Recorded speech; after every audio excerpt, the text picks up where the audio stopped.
రోమా పత్రిక 12వ అధ్యాయము 9 నుండి 21 వచనములు. మీ ప్రేమ నిష్కపటమైనదై ఉండవలను, చెడ్డదానిని అసహ్యించుకొని మంచిదానిని హత్తుకొనియుండి. సహోదర ప్రేమ విషయములో ఒకనియొందొకడు అనురాగము గలవారై, ఘనత విషయములో ఒకనికొకడు గొప్పగా ఎంచుకొనుడి. ఆసక్తి విషయములో మాంద్యులు కాక, ఆత్మయందు తీవ్రత గలవారై ప్రభువును సేవించుడి.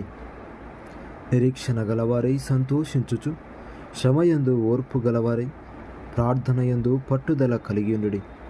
పరిశుద్ధుల అవసరములలో పాలు పొందుచు శ్రద్ధగా ఆతిథ్యము ఇచ్చుచుండుడి. మిమ్మును హింసించు వారిని దీవించుడి గాని శపింపవద్దు. సంతోషించు వారితో సంతోషించుడి, ఏడ్చు వారితో ఏడువుడి. ఒకనితో ఒకడు మనస్సు కలిసి ఉండుడి. హెచ్చువాటి యందు మనస్సుంచక, తగ్గువాటి యందు ఆసక్తులయుండుడి. మీకు మీరే బుద్ధిమంతులని అనుకొనవద్దు. కీడుకు ప్రతి కీడవనికిని చేయవద్దు. మనుష్యులందరి దృష్టికి యోగ్యమైన వాటిని గూర్చి ఆలోచన కలిగియుండుడి. శక్యమైతే మీ చేతనైనంత మట్టుకు సమస్త మనుష్యులతో సమాధానముగా ఉండుడి. ప్రియులారా, మీకు మీరే పగ తీర్చుకొనక దేవుని ఉగ్రతకు చోటియుడి.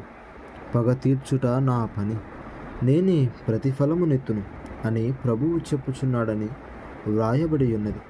కాబట్టి నీ శత్రువు ఆకలిగొని ఉంటే అతనికి భోజనము పెట్టుము, దప్పిగొని ఉంటే దాహమిమ్ము. అలాగూ చేయుట వలన అతని తల మీద నిప్పులు కుప్పగా పోయేదువు.